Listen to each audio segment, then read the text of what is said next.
ಯಾಕೆ ಅಂತ ಕೇಳಿದರೆ, ಪ್ರತಿಯೊಬ್ಬ ಮಾನವನ ಜೀವನದಲ್ಲಿ ಗುರು ಅಂತಕ್ಕಂತಹ ಮಹತ್ವಪೂರ್ಣ ವ್ಯಕ್ತಿ ಮತ್ತು ಬರದೇ ಇದ್ದರೆ ಆ ಮನುಷ್ಯನ ಜೀವನ ಅಂತಕ್ಕಂಥದ್ದು ಯಾವುದೇ ಕಾಲಕ್ಕೂ ಸಫಲ ಅಥವಾ ಸಾರ್ಥಕವಾಗುವುದಿಲ್ಲ. ಗುರುಕೃಪೆ ಅಂತಕ್ಕಂಥದ್ದು ಎಂತಹ ಮಹತ್ವಪೂರ್ಣ ಕಾರ್ಯವನ್ನು ಮಾಡ್ತದಂತಂತಂದರೆ,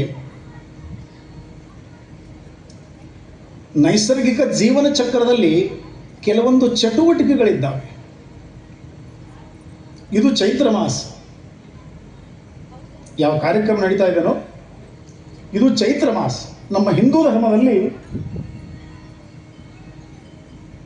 ಈ ಒಂದು ಪವಿತ್ರವಾಗಿರತಕ್ಕಂಥ ಚೈತ್ರ ಮಾಸಕ್ಕೆ ವಿಶೇಷವಾಗಿರ್ತಕ್ಕಂಥ ಮಹತ್ವ. ಯಾಕೆ ಅಂತ ಪ್ರಶ್ನೆ ಮಾಡಿದರೆ, ಈ ಚೈತ್ರ ಮಾಸದ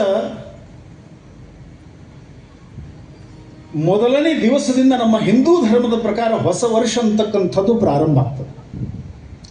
ಅದಕ್ಕೆ ನಾವು ಯುಗಾದಿ ಪಾಡ್ಯ ಅಂತ ಕರಿತೀವಿ. ಅದು ಮೊದಲನೇ ದಿನ. ಫಾಲ್ಗುಣ ವದ್ಯ ಅಮಾವಾಸ್ಯೆಗೆ ನಮ್ಮ ವರ್ಷ ಮುಗಿತದೆ. ಚೈತ್ರ ಮಾಸದ ಮೊದಲನೇ ದಿವಸಕ್ಕೆ ನಮ್ಮ ಹಿಂದೂ ಧರ್ಮದ ಹೊಸ ವರ್ಷದ ಪ್ರಾರಂಭವಾಗ್ತದೆ. ಈ ಪವಿತ್ರವಾಗಿರತಕ್ಕಂಥ ಮಾಸದಲ್ಲಿ ನಮ್ಮ ಹಿಂದೂ ಧರ್ಮಕ್ಕೆ ಸಂಬಂಧಪಟ್ಟ ಅನೇಕ ಪವಿತ್ರವಾಗಿರತಕ್ಕಂಥ ಪಾವನವಾಗಿರತಕ್ಕಂಥ ಘಟನೆಗಳು ನಡೆದಿದ್ದ. ಅದು ಯಾವುದೋ ಒಂದು ಪ್ರಶ್ನೆ ಮಾಡಿದರೆ, ಚೈತ್ರ ಶುದ್ಧ ನವಮಿ ಪ್ರತ್ಯಕ್ಷ ಪ್ರಭು ರಾಮಚಂದ್ರನ ಅವತಾರ ದಿವಸ. ಚೈತ್ರ ಶುದ್ಧ ಹುಣ್ಣಿಮೆ ದಿವಸ ಅದೇ ಪ್ರಭು ರಾಮಚಂದ್ರನ ಪರಮ ಭಕ್ತನಾಗಿರ್ತಕ್ಕಂಥ ಹನುಮಂತರಾಯನ ಜನ್ಮೋತ್ಸವದ ದಿವಸ.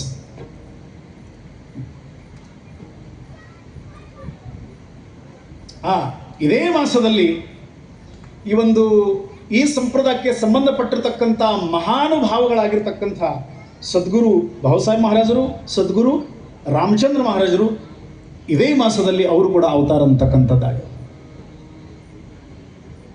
ಇದಕ್ಕಿಂತ ವಿಶೇಷವಾಗಿರ್ತಕ್ಕಂಥ ಮಾತು ನಾನು ಹೇಳಲು ಇಲ್ಲಿ ಅಂತಃಕರಣಪೂರ್ವಕವಾಗಿ ಬಯಸ್ತೇನೆ.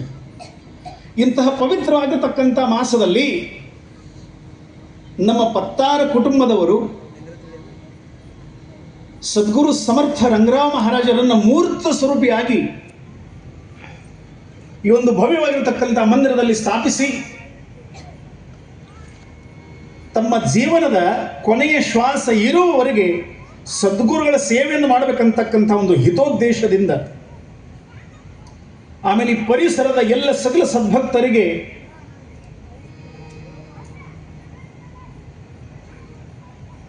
ಸದ್ಗುರುಗಳ ದರ್ಶನ ಅಂತಕ್ಕಂಥದ್ದು ಪ್ರತಿನಿತ್ಯ ಅವರಿಗೆ ದೊರೆಯಬೇಕು, ಅವರಿಗೆ ಸಾಧ್ಯವಾಗಬೇಕಂತಕ್ಕಂಥ ಒಂದು ಉದ್ದೇಶದಿಂದ ಭವ್ಯ ಸುಂದರವಾಗಿರ್ತಕ್ಕಂಥ ಮಂದಿರ ನಿರ್ಮಾಣ. ಶ್ರೀಮಂತರು ಸಾಕಷ್ಟು ಜನ ಇದ್ದಾರೆ. ಜಗತ್ತಿನಲ್ಲಿ ಶ್ರೀಮಂತರು ಇಲ್ಲ ಅಂತೇನಿಲ್ಲ. ಒಬ್ಬರಿಗಿಂತ ಒಬ್ಬರು ಸಾಕಷ್ಟು ಜನ ಶ್ರೀಮಂತರಿದ್ದಾರೆ. ಆದರೆ ಪರಮಾತ್ಮ ಎಂತಹ ಶ್ರೀಮಂತರ ವರ್ಣನೆಯನ್ನು ಮಾಡಿದ್ದಾನಂತಂದ್ರೆ, ಎಲ್ಲಿ ಶ್ರೀಮಂತಿಕೆಯ ಜೊತೆಗೆ ದಯೆ ಅಂತಕ್ಕಂಥದ್ದು ಇರ್ತದನೋ, ಅಥವಾ ದಾನ ಧರ್ಮ ಮಾಡುವ ವೃತ್ತಿ ಅಂತಕ್ಕಂಥದ್ದು ಇರ್ತದನೋ, ಅಲ್ಲಿ ಪ್ರತ್ಯಕ್ಷ ನಾನು ವಾಸ್ತವ್ಯ ಮಾಡ್ತೇನೆ ಅಂತ ಪರಮಾತ್ಮ ಹೇಳ್ತಾ ಇದ್ದಾನೆ. ಜೇತ್ ಸಂಪತ್ತಿಯಾಣಿ ದಯ, ಅದು ನನ್ನ ವಿಭೂತಿ ಅಂತ ನಾನು ಅಲ್ಲಿ ವಾಸ್ತವ್ಯ ಮಾಡ್ತೇನೆ. ಇನ್ನೊಂದು ಮಾತನ್ನು ಹೇಳಿಕ್ಕೆ ನಾನು ಬಯಸ್ತೇನೆ. ನಾವು ದುಡಿದಿರ್ತಕ್ಕಂಥ ದುಡ್ಡನ್ನು ಎಲ್ಲಿ ಖರ್ಚು ಮಾಡಬೇಕಂತಕ್ಕಂಥ ಬುದ್ಧಿಮತ್ತೆ ಇಲ್ಲದೆ ಹೋದರೆ ಗಳಿಸಿರ್ತಕ್ಕಂಥ ಆಸ್ತಿ, ದುಡಿದಿರ್ತಕ್ಕಂಥ ದುಡ್ಡು, ಹಣ, ಸಂಪತ್ತು ಎಲ್ಲ ವ್ಯರ್ಥವಾಗಿ ಹೋಗ್ತದೆ. ಅದರ ವಿನಿಯೋಗ, ಅದರ ಸದುಪಯೋಗ, ಅದನ್ನು ಎಲ್ಲಿ ಖರ್ಚು ಮಾಡಬೇಕಂತ ಪ್ರಶ್ನೆ ಮಾಡಿದರೆ, ಜೋಡನೀಯಾಧನ ಉತ್ತಮ ವ್ಯವಹಾರಿ,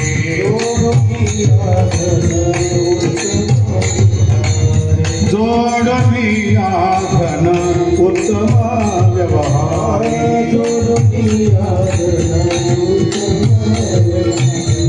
ಉದಾಸ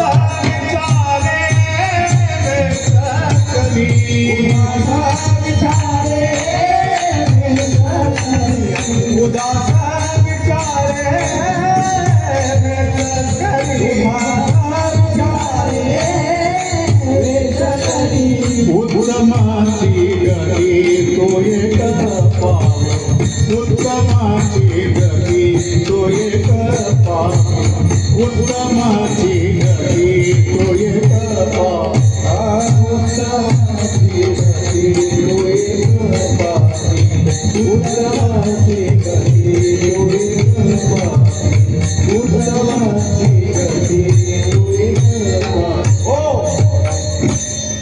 जोडोनिया धन उत्तम ವ್ಯವಹಾರೇ ಉದಾಸ ವಿಚಾರೇ ವೇಚಕರಿ ವೇಚಕರಿ ಅಂತ ಖರ್ಚು ಮಾಡುವಂತ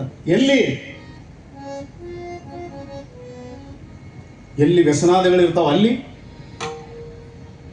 ಕೆಟ್ಟ ದುಶ್ಚಟಗಳನ್ನು ಮಾಡಲಿಕ್ಕೆ ಎಲ್ಲಿ ಅವಕಾಶ ಇರ್ತದ ಅಲ್ಲಿ ಇಲ್ಲ ಉದಾಸ ವಿಚಾರೇ ವಿಚಾರವನ್ನು ಮಾಡಿ ಉದಾರಂತಕರಣದಿಂದ ಶ್ರದ್ಧೆಯಿಂದ ಭಕ್ತಿಯಿಂದ ನೀನು ಗಳಿಸಿರ್ತಕ್ಕಂಥ ಸಂಪತ್ತಿನಲ್ಲಿ ದುಡ್ಡಿನಲ್ಲಿ ಧನದಲ್ಲಿ ಕೆಲವೊಂದು ಅಂಶವನ್ನ ಪರಮಾತ್ಮನ ಸತ್ಕಾರಕ್ಕೆ ದಾನ ಧರ್ಮಕ್ಕೆ ಸಮಾಜದ ಹಿತಕ್ಕಾಗಿ ಸಮಾಜದ ಉನ್ನತಿಗಾಗಿ ಸಮಾಜಕ್ಕೆ ಒಳ್ಳೆಯದೊಂದು ಮಾರ್ಗದರ್ಶನ ಮಾಡಲಿಕ್ಕೆ ಆ ದುಡ್ಡನ್ನು ಏನಾದರೂ ಖರ್ಚು ಮಾಡಿದರೆ ಅಂಥವರಿಗೆ ಪರಮಾತ್ಮ ಸದ್ಗತಿಯನ್ನು ಕೊಡ್ತಾ ಅಂತಕ್ಕಂಥ ಮಾತನ್ನು ನಮ್ಮ ತುಕುಬರ ಹೇಳ್ತಾ ಇದ್ದಾರೆ. ಉತ್ತಮ ಚಿಗತಿ ತೋಯೇಕ ಪಾವೇಳಂ,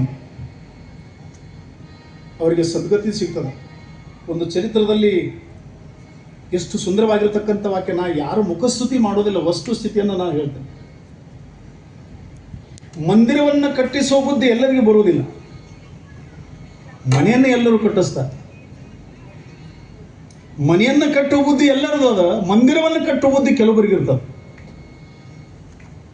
ಯಾರಿಂದ ಮಂದಿರ ನಿರ್ಮಾಣ ಆಗ್ತದನೋ, ಯಾರಿಂದ ಮಂದಿರ ಅಂತಕ್ಕಂಥದ್ದು ನಿರ್ಮಾಣವಾಗಿ ಅಲ್ಲಿ ಸತತವಾಗಿ ಭಗವತ್ ಚಿಂತನೆ ಅಂತಕ್ಕಂಥದ್ದು ನಡೀತದನೋ ಅಂಥವರಿಗೆ ಪರಮಾತ್ಮ ತನ್ನ ಚರಣ ಸಾನ್ನಿಧ್ಯದಲ್ಲಿ ಸಾವಿರಾರು ವರ್ಷ ವಾಸ್ತವ್ಯ ಮಾಡಲಿಕ್ಕೆ ಸ್ಥಾನ ಕೊಡ್ತಾನೆ. ಅದಕ್ಕಾಗಿ ಸಮರ್ಥ ಸದ್ಗುರು ರಂಗರಾವ್ ಮಹಾರಾಜರ ದಿವ್ಯ ಚರಣ ಸನ್ನಿಧಿಯಲ್ಲಿ ನಮ್ಮ ವಾರಕರಿ ಸಂಪ್ರದಾಯದ ಮೂಲಭೂತ ಪುರುಷರಾಗಿರ್ತಕ್ಕಂತಹ ಕೈವಲ್ಯ ಸಾಮ್ರಾಜ್ಯ ಚಕ್ರವರ್ತಿ ಜ್ಞಾನೋಬರಾಯರಾಗಲಿ, ನಮ್ಮ ತುಕುಬರಾಯರಾಗಲಿ, ಪ್ರತ್ಯಕ್ಷ ಪಾಂಡುರಂಗ ಪರಮಾತ್ಮ, ರುಕ್ಮಿಣಿ ಪ್ರಾಣ ಸಂಜೀವನಾಗಿರ್ತಕ್ಕಂಥ ಪಾಂಡುರಂಗ ಪರಮಾತ್ಮ ಈ ಒಂದು ಕುಟುಂಬಕ್ಕೆ ಸುಖ ಸಮೃದ್ಧಿ ಸಮಾಧಾನ ಶಾಂತಿ ಆಯುರ್ ಆರೋಗ್ಯವನ್ನು ಕೊಟ್ಟು ಕಾಪಾಡಲಿ ಮತ್ತು ಅವರಿಂದ ಇನ್ನೂ ಉನ್ನತವಾಗಿರ್ತಕ್ಕಂಥ ಮಟ್ಟದ ಕಾರ್ಯ ಅಂತಕ್ಕಂಥದ್ದು ಅವರಿಂದ ನಡೀಲಿ ಅಂತಕ್ಕಂಥ ಪ್ರಾರ್ಥನೆಯನ್ನು ಪರಮಾತ್ಮನ ದಿವ್ಯ ಚರಣ ಸನ್ನಿಧಿಯಲ್ಲಿ ಮಾಡ್ತಾ ನನ್ನ ಕೀರ್ತನದ ವಿಷಯಕ್ಕೆ ಬರ್ತೇನೆ. ಯಾಕಂದರೆ ಇವತ್ತು